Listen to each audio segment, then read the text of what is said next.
It's the Keith McPherson Show. It's Live? the Keith McPherson Show. Or we'll play the intro first. I think that'll be.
This is DJ Grand Wizard.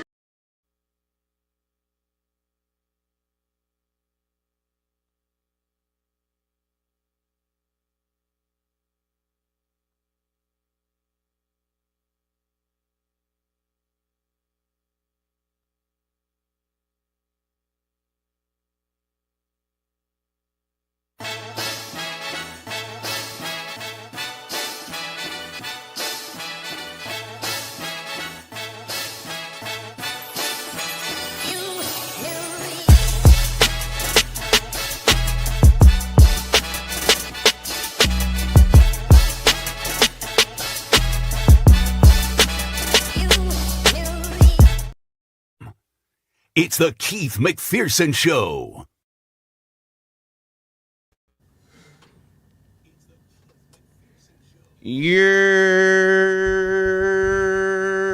Let's go. This is now officially the Keith McPherson Show. Act like you know. Stay ready so you ain't got to get ready. How we sounding? Am I coming in too hot? Mic's good. Camera's good. We're in here. Shout out to Nexus Studio, Nexus TV Plus, my guy Rick, quickly setting us up for this transition, this quick rebrand. I know a lot of you have been watching Mic Check. I don't want to get too deep into Mic Check, but the sun has set on that, and we are now into infinity and beyond as just my namesake, Keith McPherson and the Keith McPherson Show. So without further ado, in this intro, I have to introduce my guest who was gracious enough to come downtown to New York City in the heat wave after the Yankees lose in 11 innings to join us, none other than internet sensation, microphone man himself, content creator, storyteller. You see this guy in every stadium. You see him with the Knicks. You see him with the Yankees, the Rangers. You see him on red carpets. It's Alex Day in the building. Chief Keith, Yo. how are we doing? I'm good, Wow, man. we have the applause too. Unbelievable. Unbelievable.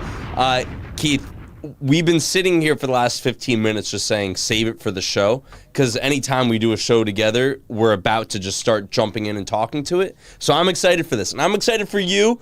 Episode 1, Keith McPherson Show. I'm honored to be the first guest. So honored that I'm hitting the mic over. But all good. hype for you, man. Yeah, you know what? In this podcast, radio, YouTube game, and let me take the shades off now that we're in here, it is about just showing up. It's about consistency. It's about creating content. It's about giving your takes and thoughts and opinions and being available for people to find you, right? So I wanted to be more available and in a different way. A lot of you have been watching me do my mic check show from the home studio. We are now going to vet out a few different studios. This is the first one. Let's get into it with Alex, who joins us. If you don't know Alex, I'll ask him a couple questions to kind of set the stage, and then we're going to get right into the breaking news in the NBA. If you did not see, Jaylen Brown traded from the Celtics to the Philadelphia 76ers. Paul George, first-round pick, second-round picks, but anyway, my first-round pick, Alex Day, on my first show ever here and my first ever Keith McPherson show. This is a moment in time. Let's go back in time. Yeah. Please tell people about your upbringing, being an athlete, watching sports, how you got started, hit them with the college stuff. I know all the story, but basically tell people how you got here from like high school, college to today. Yeah, absolutely. So I grew up in New York. I grew up a diehard New York sports fan. My dad's diehard New York sports fan. And, from as early as I can remember, whether it's the Subway Series or Messier with the Rangers or the Giants losing in the Super Bowl to the Ravens, those are some of my earliest New York sports memories. But growing up, I kind of had two dreams. Either I wanted to be shortstop of the Yankees or I wanted to be like Chris Berman or Stuart Scott. I realized in college I'm not going to be Derek Jeter. I'm not going to be the shortstop of the Yankees. But luckily I'm doing broadcast. I went to school for broadcast, and that's always been the dream of mine. So I worked in production for 4 years. I got laid off during COVID, and then I started creating content. So the last 5-6 years has been an awesome journey of creating content online while getting opportunities in the traditional media space. I worked for Overtime for 3 years. That's where a lot of people really saw the beginning of my career. I do a lot with the Yes Network now, but bounce around, whether it's doing stuff with the New York Giants or MLB Network or, doing just honestly a lot of Instagram and TikTok. So covering New York sports is what I'm all about. And then I'll interview athletes and fans of all across the country. So, it's kind of the skinny on me, but, we've done a couple shows together. We've done some live shows together. We've done some WFAN together. We're just friends in general, so I'm honored to be the first-round pick today. It works for me. I think the world of the guy. I think he's smart, talented, good-looking. I think I'm smart, talented, and good-looking. You put the two of us together, it's a great combo. Wow, the horn is queued up. Yeah. Episode 1, wasting no time. I hit the air horn right away. Wow, wow, wow. Yeah. All right, so let's get into it, man. Breaking news in the NBA. Drum roll, please. Jaylen Brown traded from the I wish. I'm looking at Cleveland because I'm looking at Harden in my notes. The Boston Celtics to the Philadelphia 76ers for Paul George, 2 first-round picks and 2 second-round picks, sources tell ESPN. Now, question for you, right? We know he was dangled out there for Giannis in the Giannis trade. Did you even have the Sixers in your possible teams to trade for him? And what do you think this does for their chances in the East? I did not expect the Sixers to make a move for Brown. I did not see that coming at all. Boston got worse today. To me, my gut instinct when I hear that return is that is a fleecing for Philly, who now gets to pair that backcourt of Maxey and VJ Edgecombe with a unbelievable wing in Jaylen Brown. We're talking about a guy who, at worst, is a top 15 player in the league. Last year played like a top 10 player in the league. Boston adds Mitch today, which breaks my heart, and we'll get to that. But then they lose Jaylen Brown. So, yes, they got Paul George. How many games can you rely on and count on from Paul George next year? Boston got worse today. Philly got better. I still don't think Philly is a contender. Philly definitely got a whole lot scarier, in my opinion. And I'm surprised that Boston did this. Look, it's hard to put the toothpaste back in the tube. They made a very real offer, Jaylen Brown for Giannis. I think that's fair. I think Jaylen Brown should understand if you go out and make some of the comments he made after the season and Giannis is available, you may get dangled. But I think once it came public that they were looking to shop him, I think he had checked out and it was time for him to leave. So it's been a crazy couple weeks for Boston. I think where Boston really messed up in this, if you're going to offer Jaylen Brown for Giannis, you have to offer enough that trade happens. That's, in my opinion, where Boston really went wrong. Yeah, I think they felt like they did, but then when you saw what the Heat put up, it's like, nah, that's an obvious move for the Heat. So let's go there, too, and I'll go back to it. So the Miami Heat traded for Giannis, and then once you dangle Jaylen Brown out there, the relationship is over. And then this whole week there was talk about analytics and people trying to minimize the impact that Jaylen Brown had. Jaylen Brown played like an MVP. He carried that team without Tatum. But here's the thing.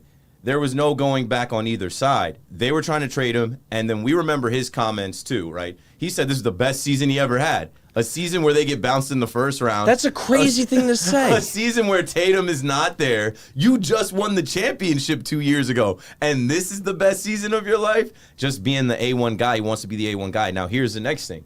He's not necessarily the A1 guy in Philly now. How is this going to work?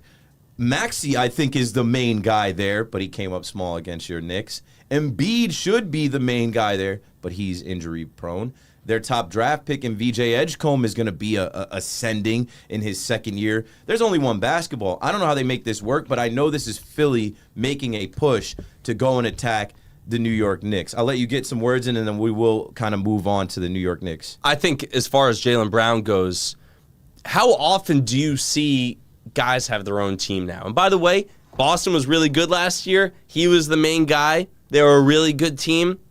They couldn't get through the Knicks. I don't know. I think the days of having your own team are kind of over unless you are one of the top 5 players. He thinks he is. Look, this was a great move. I think Philly is a winner. I think Boston is a loser. And I think Jaylen Brown, I think, is a winner in all this. Although what he ultimately wanted is his own team, and as you mentioned, he doesn't get that either. He'll get another chance on a contending team to win another title, but I'm not sure if that was his number one motive based on how the season ended. Correct. He's not trying to be a role player. He's not trying to defer to me, anybody. It feels so obvious that this is a win for him because he gets to be a key component on a championship caliber, on a contending team, but I don't think that's what he wants. No, I think he just wants to be the man. I think he wants to be the guy, and now he's with 2-3 other guys. We'll see how. Do you think he would have rather gone to like Charlotte or Philly? I think he would have rather gone to Charlotte, but they have 2 guys too, in Brandon Miller and Con Knipple. Yeah, but if Jaylen Brown goes to a team like Charlotte, he's the veteran. He's the guy coming in. But even coming in as the guy with a ring and some seniority, like Maxey's going to have the ball. Embiid is going to have the ball. How are they? I don't know. Maybe they're making another move here, but I just think that was just pushing your chips all the way in. Trust the process.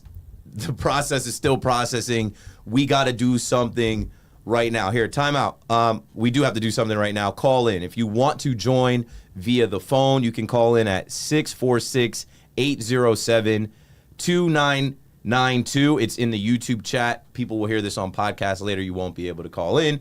But if you're in the YouTube chat watching right now and you want to tap in on the phone, it's 646-807-2992. If you want to get a word in on Jaylen Brown, I'm going to transition into Mitchell Robinson. Speaking of the Celtics and Jaylen Brown leaving the Celtics, earlier I had the thought, I'm like, okay, the Celtics are going to try and mend relationships. They're going to try and mend fences. They're bringing in Mitchell Robinson, and I just saw that clip of Mitchell Robinson as he defended all 5 guys on the floor against the Celtics. It shows him rotating to stop all 5 guys, and then ultimately he takes the ball from Mitchell Robinson or from Jaylen Brown, and then fast forward some hours later, we see Mitchell Robinson is a Celtic. Here's what he wrote, and then I'm going to go to you as the Knicks fan, rocking your Knicks championship merch.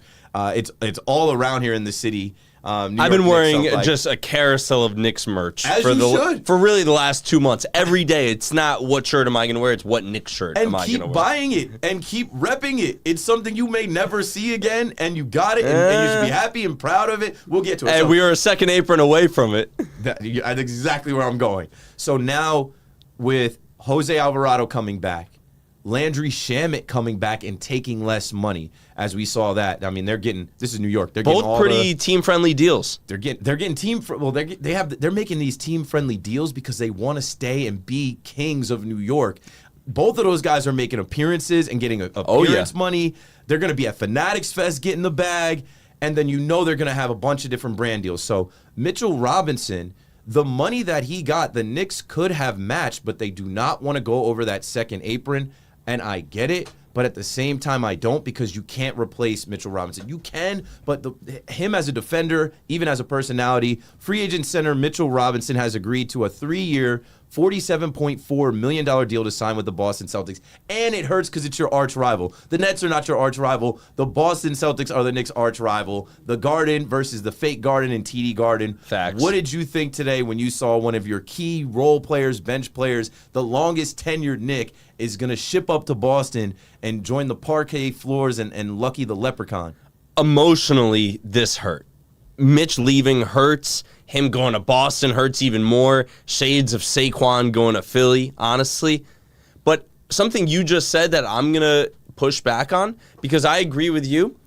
I think the Knicks do feel that Mitch is replaceable, because if there was ever a time to go into the second apron, it's now. The second apron does two things. It costs you more money, but I don't want to hear it because the Knicks just made a ton of money during the playoffs. Absolutely. James Dolan has billions of dollars. He's got the Sphere, MSG, the Rangers, the Knicks. And then it limits your roster flexibility. The Knicks don't need roster flexibility right now. The Knicks have their team. These guys are locked in. They're going to try to, of course, work on an extension for Cat. This was the time to go in the second apron. I think they use the second apron as an excuse for not wanting to pay a backup center $15 million, and they feel Mitch is replaceable, which I disagree with. Now, you could easily poke holes in Mitch's game. He doesn't really play back-to-backs. He has the injury history. He's like a 30% free throw shooter. He can't really have the ball in his hands, but at the same time, he's the best offensive rebounder in the game. He's phenomenal on defense. He's great in the pick and roll with Jalen. He's great in the pick and roll, defending the pick and roll. He's the longest tenured Knick. He understands the culture and the buy-in, and he's part of it. They feel he's replaceable. He's got an awesome truck. Awesome, like 8 trucks. Hey, got those trucks aren't going to fit on those streets in Boston. On those cobblestone streets, those are not fitting. I'm bummed about it. I'm even more bummed he went to Boston. I really think this would have been the time to go into the second apron, and I'm surprised they didn't. Bing bong. I had to hit the bing bong for you. So I'll say this. I mean, I don't think he's replaceable as far as what he does, but I do think you can find a better offensive center. You also lost. Why am I blanking now? Diawara. Huckporty. Ariel Huckporty. Diawara was like the first guy to come back. Correct. Ariel Huckporty went to the 76ers. I was fine with that. Well, that's another big that you lose, and then he will join. Anytime he came in, he was lost, respectfully. Yeah, so it was time to go, but then where do they go? I don't know what is the move, and I guess we don't have to know. They're the champions. If Karl Anthony Towns takes a step forward, as he said, I saw his video, he said he wants to get better this offseason. If he's healthy, that's not something they got to worry about too much, but it's tough. It's so hard to say goodbye. Here's what Mitchell Robinson had to say on his way out. He said, life a climb, but views great. New York Knicks fans and the whole Knicks organization this past 8 years have been the highlight of my life. I can't thank you guys enough for the journey and opportunities. I know it's a lot of emotions going around. Trust me, I feel it myself, but I will always have love for where it all started. I love you, and we'll miss you. Once a Knick, always a Knick. Knicks in 5. I threw in the Knicks in 5 part. It'll always be Knicks. Knicks in 5 is in New York is now like what Roll Tide is in Alabama. Like, hey, you leave the store, you say Roll Tide to someone. I've never been to Alabama, but I just imagine that's how it goes. We don't say that around here, around these parts. It's equivalent to Roll Tide. Go Birds. How about them Cowboys? How about them? Like, it'll now be Knicks in 5 until the end of time. Anytime you're leaving somewhere, it's Knicks in 5. Look, the fact it went to Boston, I don't know if I'll ever get over that. And I do think he's someone that I could easily see coming back to New York, kind of like a DiVincenzo, where I just have this feeling before all said and done, they'll be back in New York. There have been talks about Andre Drummond being linked to the Knicks, that's interesting to me. Marvin Bagley as well. Look, what's really amazing about this situation with the Knicks is that there is full trust in Leon Rose. You have to trust Leon. He is batting almost 1,000, and anytime he misses, he makes up for it with another move that also works out. Oh, we're going to sign Yabusele. That doesn't work out. We're basically going to flip him for Alvarado. I trust Leon fully. So today was not a great day to be a Knicks fan, but amongst the best year ever being a Knicks fan, we'll take it. Okay, last thing on the Knicks. How shook are you as a Knicks fan to have to deal with Keon Ellis and Mo Wagner? The Brooklyn Nets have signed Keon Ellis and Mo Wagner so far, on top of trading for Julius Randle. They brought back Josh Minott. They got a couple other guys. Like, Brooklyn is here, and that losing streak's going to end, and they're going to have something to say about who runs the city. I think you turned into a 25-win team, which means that you now have the chance of winning on any given night, which you didn't last year. Oh, man. How do you feel? You're the Nets fan. That's how you feel. It's quiet for us, bro. It's so quiet for us. I'm just like, okay, let Marks cook. What is Marks going to cook? I can't believe he's still there. Isn't it shocking he's still there? Yeah, I would have got rid of him after the Ben Simmons move. Right. That is what broke me. When they actually accepted a trade for Ben Simmons, knowing what Ben Simmons wasn't, speaking of Philly, like, you watched that whole saga right down the road in Philly, and you said, yeah, we'll do the trade. One man's we'll trash is another man's trash. Anywho, the number to dial, again, if you guys are in the chat. Shout out to the people in the YouTube chat. I want to do a quick tap-in with the YouTube chat. I see you guys there. The number to dial is 646-807-2992 if you disagree with anything that I've had to say or anything that Day has had to say. Shout out to Pam, early gang. This date and time was in here. He said, welcome to the new era of radio. In a way, YouTube. Ray Condi in here. Shout out to my guy Ray, Dane, H&L Dre. Your H&L Dre said, how do I become a sponsor? That's a good time to plug. Like this Wow. This show will eventually have sponsors and advertisers and people that I'll say, this segment coming up in the next couple minutes, MLB Talk, is brought to you by McPherson Brand LLC. Show off the shirts, by the way. Yeah, even the... Oh, yeah. Let it be known. You just wanted a chance to flex. Yeah, I mean... It's a great logo. You don't pick up all them weights to not... So, yeah, this is my little praying hands lightning bolt logo. If you've ever seen me text and, post online, I've always done the praying hands emoji and the lightning bolt. This is a little side profile of it on the tees, available on McPhersonBrand.com. I'll start pushing that stuff, but it took a while. I wanted to get a good tee that fit like a muscle shirt, a good quality tee, and I had to get the printing right, where this is, I think this is DTF.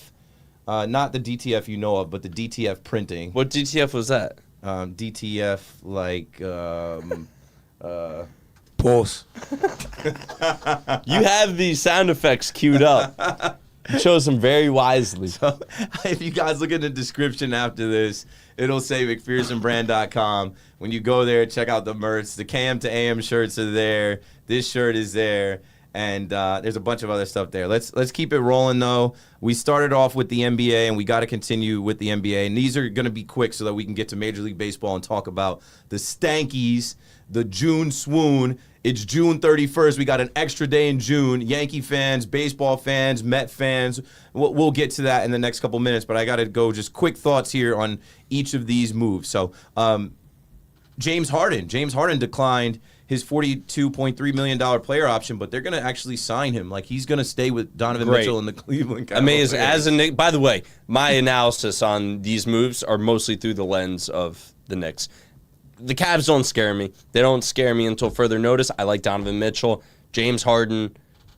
What's James Harden? A good regular season player. He's a Hall of Famer. He can't win the big one, and until further notice, I'm not scared. Yeah, he's cooked, if you ask me. I will never forget sitting in my living room watching the Knicks come back from down 22 before they came back from 29, but that first game after they had all that rest, And I just knew, Brunson is the Brunson burner's on. He's about to cook Harden, and Harden could not stop him. I don't know if anybody could have stopped him. Of course you were there. I was there. I don't doubt that you were there. Now, Although I went to one finals game, that was game 3, not game 4, so I swung and missed. yeah, on that the one. vibes were completely off for that game. Yes. We all know why, but we won't get into it. How about John Morant? John Morant going to Portland. Like, you want to talk about almost like NBA Siberia. They shipped him off to the west side. He's going to play with Damian Lillard. Do you think that they'll have something to say? Remember, he said, I'm good in the west. Now he's actually in the west. First of all, he needed to get out of Memphis, and he needed a change of scenery from whoever he's been hanging out with, because whoever he's been hanging out with has been giving him bad advice. Here's what I want to know about John Morant. Like, what is his game? Because his game used to be going recklessly to the rim, jumping out of the gym, and throwing poster dunks. I don't remember him dunking in the last 2 years. He's a bad shooter. He doesn't seem like much of a leader. He's 26. Is he just going to be like a six-man Lou Will type? Maybe that's his future. It's just an all-time bag fumble by a guy who had the world in the palm of his hands. Insane fall from grace. One of the biggest falls from grace at such an early stage of his career as like any athlete I can remember in any sport. And that sounds crazy, but he's only 26. This guy has a signature shoe. Yeah. He was a top number 2 3 pick. I mean, it has gone really wrong really quickly, and the finger guns better be over. Yeah. The only saving grace he has is that he's young, and Zion is nothing too. So it's like he's going to get compared but Zion isn't nothing. Zion's not winning anything, and Zion, like, you know, if you're talking about problem, but if you're talking about Zion, it starts with injuries. That's he's where not it has available. I mean, and neither is Ja. Yeah, but when Zion's on the floor, Zion's great. We'll see. They're still very, very young. We'll move on. We're wasting too much time on John Morant. Norman Powell. How about Norman Powell? He's an all-star last year with Miami. He enters free agency. He signs a 2-year, $45 million deal with the Chicago Bulls. I think the Bulls are sneaky putting together some talent. No. Okay. The Chicago Bulls? Yeah. Okay, in the words of Shrek, you and what army? Like they're putting together a little Norman squad. Powell and who? Who? Nick Claxton, Caleb Wilson. I'm not worried. I mean, this isn't a top 8 team in the East. Okay. I mean, a top 8 team in the East, you're saying that they won't be a playoff This team. is a non-playoff team in the worst of the 2 conferences. I don't know. They had a couple little runs last year. I think they could be trending up. I like the moves. I bet in you the offseason. Wizards finished with a better record than the Bulls. Speaking of the Wizards, a report came out about Anthony Davis and LeBron, and that'll be the last of the NBA talk. We'll throw up a break and a slate, and then we'll get into the MLB talk. Again, if you want to talk to us, just dial in 646-807-2992. Last in the NBA talk. The Warriors are attempting to trade with the Wizards for Anthony Davis and then sign free agent LeBron James, sources say. Golden State hopes to add Davis and LeBron. Now, we'll talk about AD, Anthony Davis, and then also LeBron. But give me your thoughts on Anthony Davis, who's MIA I want always. this to happen. I want it to happen, too. I think this would be really fun because if all these guys are on separate teams, they're just going to kind of go off into the abyss. Like the Warriors don't really have that much other than Steph, of course, and Draymond. LeBron doesn't know what team he's going to be on. I don't want to see AD on the Wizards. That's a sight for sore eyes. I want to see all these guys team up for a 40-plus mega team. Will it work? Probably not, but I'm here for just seeing what that looks like. And in case they can do enough to make the playoffs and all be healthy during the playoffs, seeing LeBron and Steph on the floor, even at 38, 40, 42 hour old they are, I'm here for that. Okay, and last but not least, LeBron James. LeBron Bron, the king. I love the move that LeBron James pulled because he waited till his son Bronny was signed, sealed, delivered, got his thing all set up, and then he said, I'm good, love, enjoy. I'm going to go my own way. Remember, I'm the king. Remember what I've done for you. Y'all figure it out with Luka and Austin Reeves and Walker Kessler and whatever else you guys want to do in LA. He got $2.3 million? For Bronny? Yeah. Yeah. Why? Well, he's not terrible. No, he's not. He actually I was killing him when he first came in the league. He's 'cause I was definitely like, not He doesn't terrible. belong. I'm killing the Lakers, not him. No, he took a step forward where like that. I can see that. I can see that 2.3 million, and especially it's bigger than just his skill set on the floor. He does sell tickets. He does have millions of followers and fans because he's Bronny James. Like you can put him in the summer league, and people are gonna show up to these summer league games. So I'm surprised. I get the he's value. not going to Golden State. No. Let him. Now it's time. Stay here in L.A. Spread where your wings. Not even spread your wings. He's probably gonna still live in his dad's crib. His dad's gonna dip off and go somewhere. But go ahead, do your thing without your pops at practice with you. Grow up in the league and really fight and show who you are and become. But now LeBron, where do you want to see LeBron go? I'll start. I would like to see him join the Golden State Warriors. I would like to see By far my the number one washed pick. old guys try to give it the one last time. But he says he wants happiness, and he says he wants somewhere that he can compete. And the money isn't whatever. Obviously, he's an active billionaire basketball player. But the other two options, I don't want to see him go back to Miami. No. And I understand if he potentially went back to Cleveland again to close the full circle. I think that'd be embarrassing for them. But I think that's it's like you guys were just in the Eastern Conference How many times Finals. are you going to take him back? You got to go back to LeBron. Go for it. We all have that friend who has broken up with their girlfriend a couple times, and they keep getting back together. Then it eventually becomes old news. That's what that would be. That would be old news. And by the way, every time that couple gets back together, that I guarantee you that girl's friends are saying, this is a bad look. Yep. Every time he keeps breaking up with you and you keep taking him back. Temporary, not for long. It's just not a good look. Can I throw some others out? Yeah. Other teams? How about Denver? I saw that that's a dark horse team, the Denver Nuggets. Him and Jokic would be serious. I mean, Jamal the Murray, brain too. power on that, and they've got a point guard. You can't rely on Aaron Gordon. I've seen people throw out Minnesota. The visual of LeBron playing in Minnesota, not computing. I just can't. Minnesota, visualize no. And even Minnesota with LaMelo Ball and Ant-Man, they're going to be hilarious. Their post games and even in the game. LeBron doesn't want to deal with that. Those two, they're going to be staticky. I don't see those two working. I don't see those two working. I'm excited to find out. We're going to find out. We're going to see. I don't think that, even with, Rudy Gobert, I don't think that's going to mesh.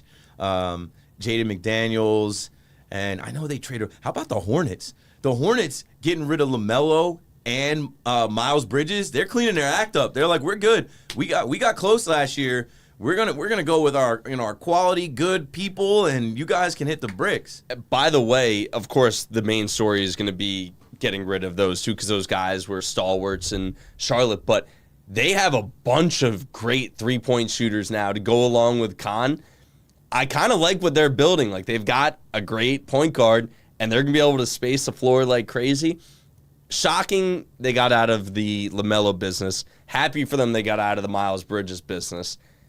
If you're a Hornets fan, it has to be a little sickening that you have the best season in 10 years. Now we're going to blow it up. But I think come the season, they're going to be glad they did.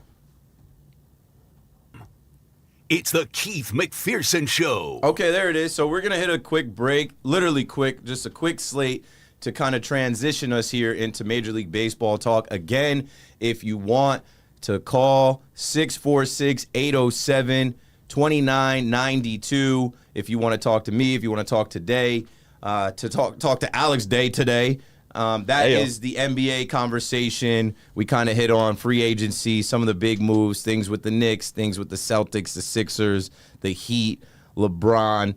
And there's still more things happening, more things going on. But we have to talk about the New York Yankees. So let's hit this quick slate, and we'll be right back. It's the Keith McPherson Show. It's the Keith McPherson Show. Just that quickly. That's just a quick transition right there to now get into Major League Baseball talk. Let's start off with this. Are we locking out? Are you expecting a lockout? I wasn't. I mean, a couple months ago, because they were getting started early, I was optimistic. I'm like, oh, look, these guys are getting started as soon as baseball starts on some offers and some.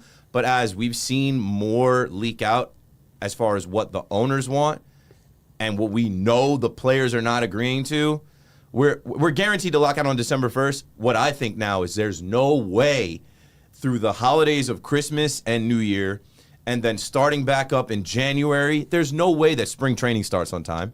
And then once that gets pushed, these guys can't just ramp up for opening day in late March. I think we're going to see a work stoppage. I think it's a lock at this point. It's just about a lock that we're missing games, which just sucks to say. I mean, we're talking about next season in July this year when we should be talking about this season. We should be talking about how many young stars there are. We should be talking about the Yankees. We should be talking about how a lot of these rule changes have made the game that much more fun and attendance is up. And instead, it's just about a 100% chance that we will be missing games. So, yeah, it sucks. Baseball has a way of not being able to get out of its own way, and this feels like it's all coming to a head. And there's a lot of specifics on salary cap versus salary floor, and I'm sure a lot of you have already read about it.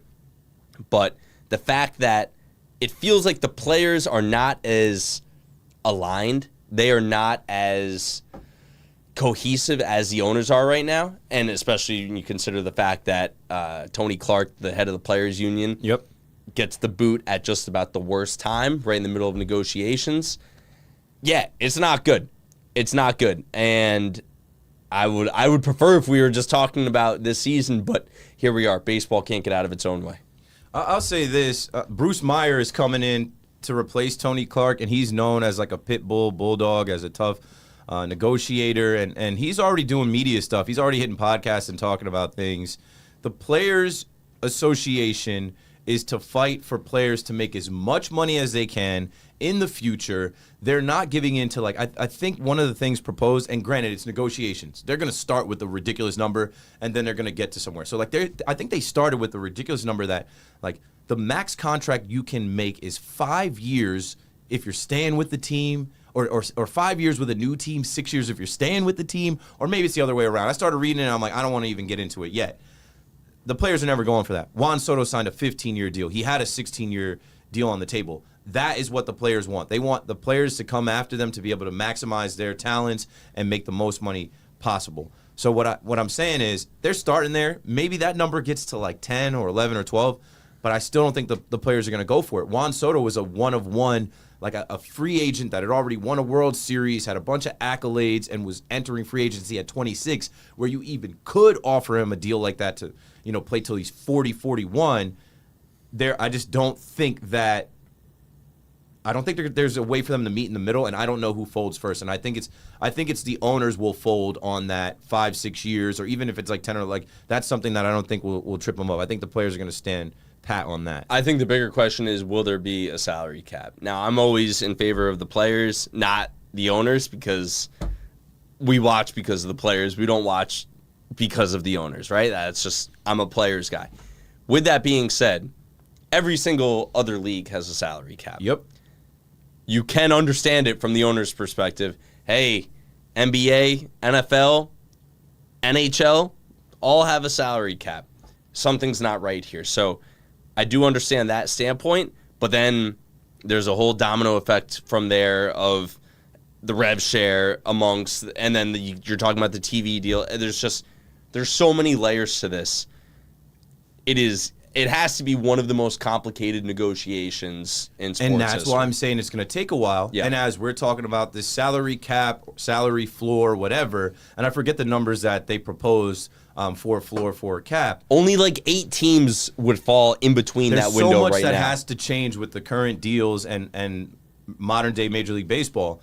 And the team that we have to look at is at the top, the back-to-back champions, the Dodgers, right? And when you talk about TV deals, they have a one-on-one TV deal. When you talk about their salary, they have the highest payroll, and they have billions in deferred money to build their team. They have created a loophole that has to be destroyed. And not for nothing, as we get into more of the baseball conversation, they look like the best team in baseball. They look like they're poised to win their 3rd World Series. And they're hurt. And they don't even have their full complement of guys, and it's not the trade deadline yet. Dare I say they get back Snell and Glass now and trade for Skubal, then why is anybody even showing up to the postseason? Yeah, and as a Yankees fan, having you talk about the Dodgers like they're the Yankees, It hurts. The deferred money has been covered 1,000 times. Yeah, they've broken baseball. And here's the other thing I'll say, and this is going to sound so petty, but there's no way that the Dodgers winning these 2 World Series felt, if you're a Dodgers fan, felt anything like what it just felt for the Knicks to win. Right? Like, there's a certain... They had a drought from They won the Mickey Mouse to 2020. So that kind of, like, eased them into it. I just also... I don't know. Like, does it feel good to win this way? I don't know. Maybe it does. From the friends that I have in LA, it does. Like, they're laughing straight to the bank. They felt that way. My friends in LA felt that way about the 2024 one, beating the Yankees, and they got the first one with the fans. They didn't have a parade in 2020. Correct. Having that parade. But last year... Mocking Fat Joe and dancing on our grave. Right. Yeah. I don't know. They've got a $400 million payroll. Like, what are we supposed to do? Half the league doesn't have a chance. They make the Yankees and the Phillies look like underdogs, and I guess, you know, there have to be 2 parties, right? Half the league is actively not trying to spend, not trying to win, and then you have one team who is finding the loophole, and they have infinite money. So, you know, there's a lot of bad actors here. It's not just the Dodgers. So speaking of the Yankees, as we get closer to wrapping up and last call for phone calls, I'm trying to get one call. Don't be shy. I know you guys love to call the radio. It's similar. 646-807-2992 if you'd like to add anything from the NBA talk and now the baseball talk. The Yankees are in a bad one. Like, when I say a bad one, they're in a real bad one. 7-game losing streak. Before I came here, I was talking to you. I'm like, I'm waiting to see if the Yankees pull this game out, as it's on the screen right now as we're talking. Man, like, what a gut punch again today to rally in the 9th like they did against Boston. Ahmed Rosario, shout out to him. And then they just throw up all over themselves. They find a way to lose. Like, they're in a bad one because they're finding ways to lose. And speaking of throwing up all over themselves, the team had food poisoning. Like, Spencer Jones came into the game late, but he was out with food poisoning. And supposedly there's like a bug going around this Yankees team. So not only are they in the June Boone swoon, right? I thought we were turning the page today. I thought we were going to figure out how to win that game. Jazz gets on after Rosario homers. He's stealing bases. But then what happens? Volpe gets thrown out at second. And we got to bring Camilo Duvall into the game.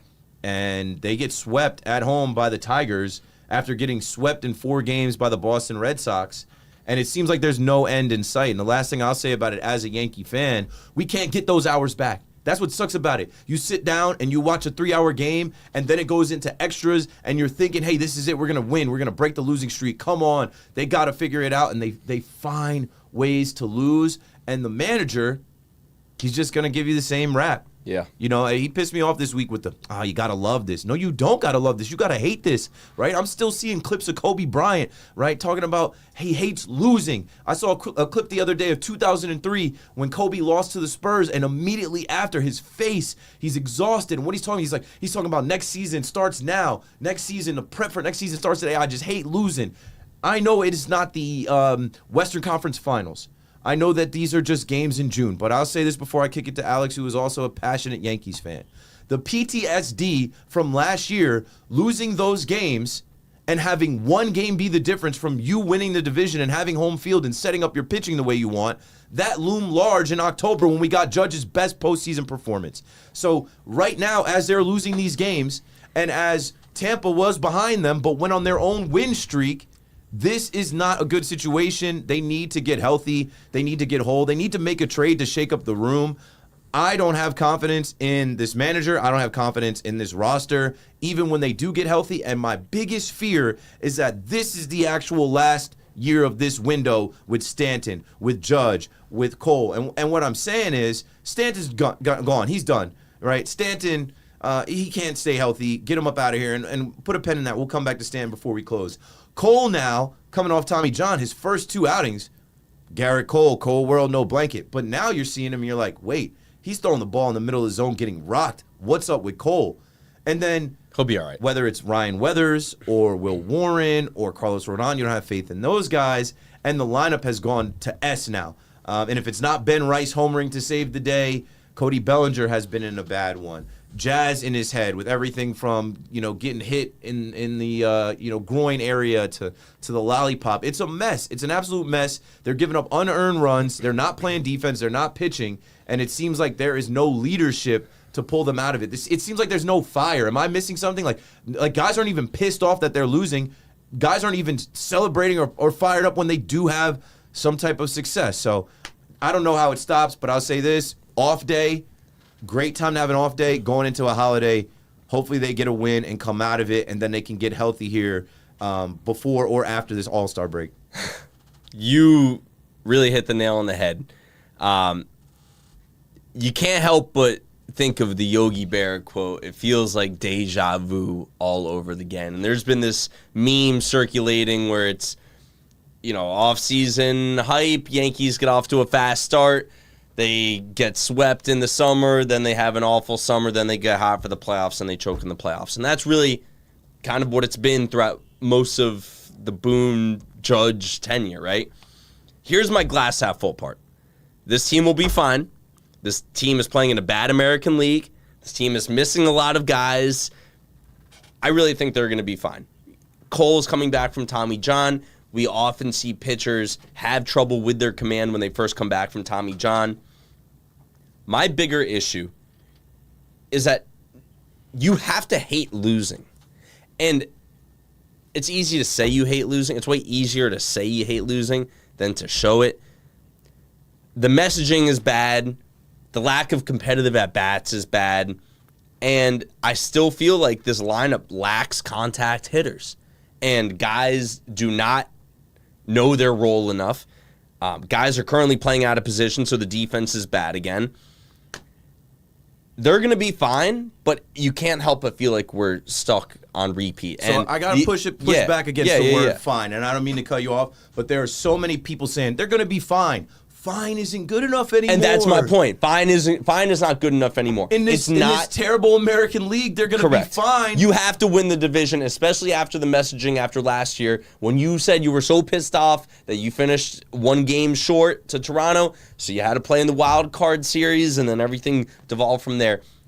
You have to mean it. You can't throw these series away in the summer. It is agitating. It is tough, and I get what Boone is saying, that you have to love it.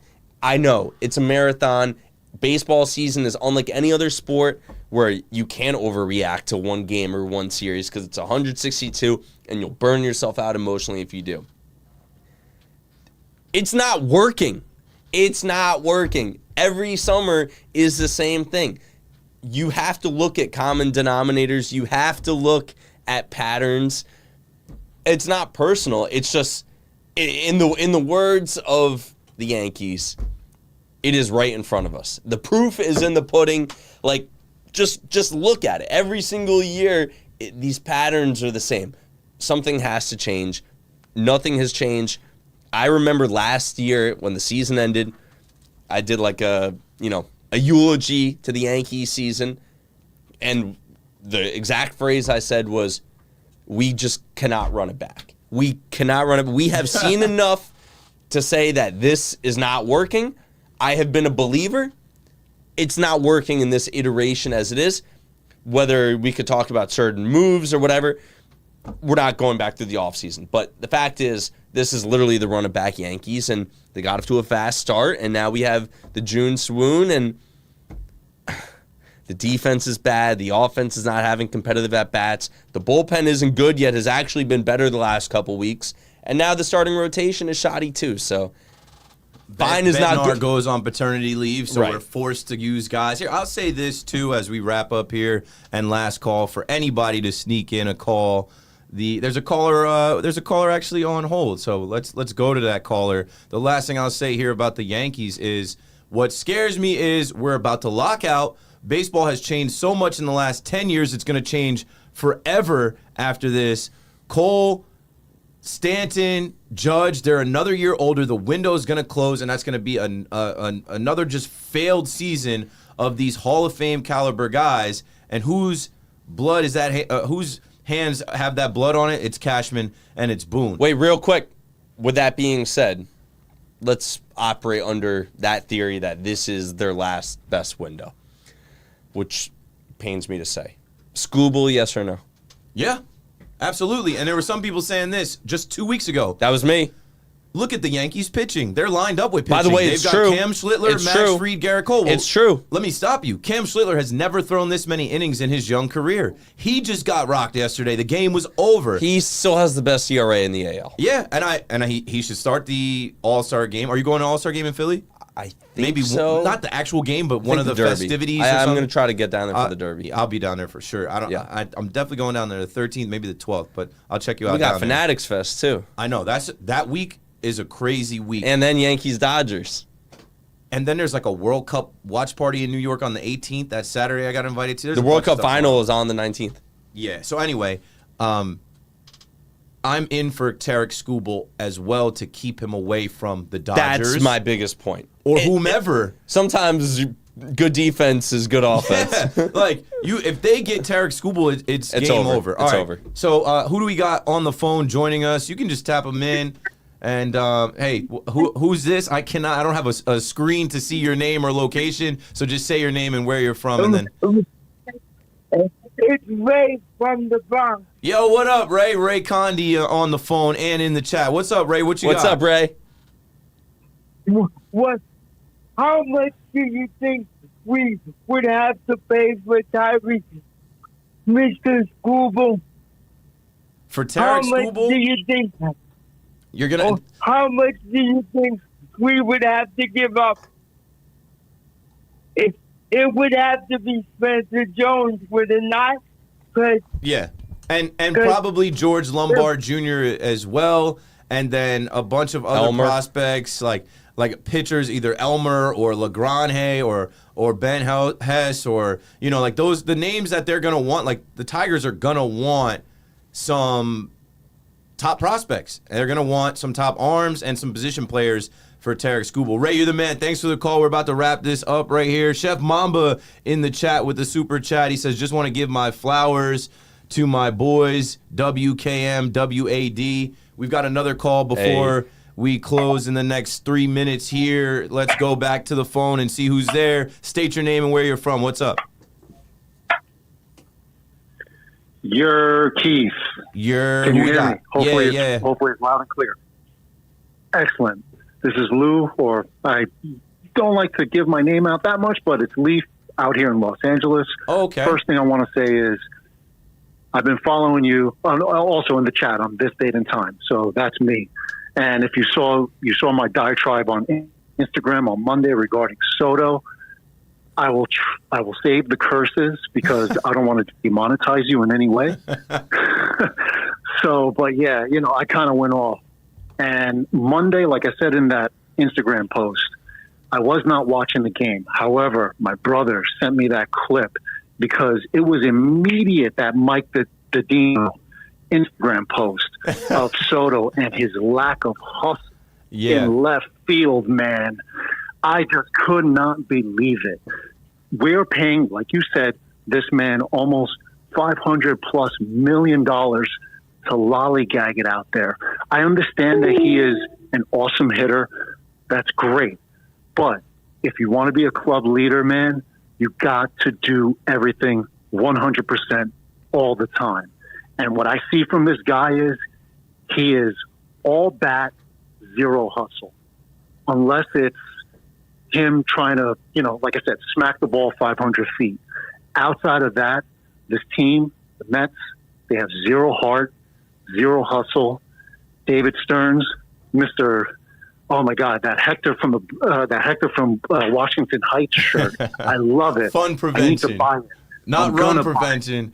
Fun prevention. Thanks for the call. Appreciate the call. I'll take it from here on Soto. Hey, Keith, do you have a single memory of Juan Soto shuffling in a Mets uniform?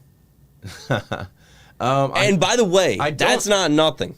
I don't think so. I think he did have a forced one at some point. Maybe it was, I don't know. I really can't recall. Maybe it was spring training, but his aura is zapped. Happens, you put that Mets uniform on. I don't just think his aura is zapped. I think, look, he seemed like he was an integral part of the Yankees clubhouse, and 2024. Absolutely. The With Mets Judge. had a good clubhouse in 2024. They have had clubhouse problems since he got there. And I'm not pointing a finger, but if you're looking at timelines, they had a good clubhouse in 2024, and the clubhouse has been weird since then. Him and Lindor have some type of a thing going on. I think it's just alpha and alpha egos. There was a report that came out from Eric Chavez about how it was hard for Soto to adjust to being a Met. Hey, all money ain't good money. A little bit of buyer's remorse for the Mets and a little bit of maybe I made a mistake here staying in New York and going to the B team for Soto. But that is what it is, and that's done and well and good. Here is what I'll say about the play that the caller was just speaking on. They're on that turf in the Rogers Center. He played with the Yankees out there, but he played right field. The Mets had the bright idea to throw him into left field this year. Switch his position. David Stearns, run prevention, fun prevention. That's not how you prevent runs, because that was the difference in that game. They lost 2-1. And what happened? Soto, who is not a great fielder, we all know that, Yankee fans and Mets fans, he attacks that ball gets by him, and then he lollygags to it. He's not hustling to it. And here comes young A.J. Ewing trying to save the day, and whoop! He loses the ball trying to throw it in, and George Springer, the Yankee killer from UConn, he is motoring home. So as we close, I'll say this about the Mets. That's none of my business. I mean, it is my business because I talk New York sports, but that is a problem that as a Yankee fan, I am smiling from ear to ear. It's a blessing in disguise that the Yankees didn't pay Juan Soto that $760 million, and they did. It is an absolute mess over there. They fired Mendoza. David Stearns got to make moves at the deadline. The Mets are absolutely cooked. Juan Soto is not a leader. He is not an A1 guy. He's a generational talent at the plate. He's not a good fielder, and $765 million is way too much for any player. But, you know, you got Steve Cohen, the richest owner in the sport. Steve Cohen actually, you know, did speak too, but we don't have time for it. Go check for that. Maybe on the next episode I'll talk about what Steve Cohen said, or I'll do that on WFAN. I'll be on WFAN doing the overnight Friday into Saturday, so I'll get more into the Mets conversation as well as the Yankee conversation. That's the end of this conversation. I got to thank Alex Day, my guy. Chief Keef, appreciate you. For coming out. I got to thank our producer over here as well, Rick. That's the first ever Keith McPherson show live from Nexus Studios in NYC. Thanks to everybody in the chat that's interacting. Make sure you hit like on the way out. Thanks to everybody that'll hear this on the podcast. Tell a friend to tell a friend. From this day on, my podcast and my YouTube show will be known as The Keith McPherson Show. We'll be back with more guests, more takes, more thoughts. And like I said, I'm going to try out a couple different studios, and you'll probably see me do this in my home studio too. So again, thank you everybody for the support. And stay blessed, stay up, and stay ready so you ain't got to get ready. I'm out of here. Peace. It's the Keith McPherson Show.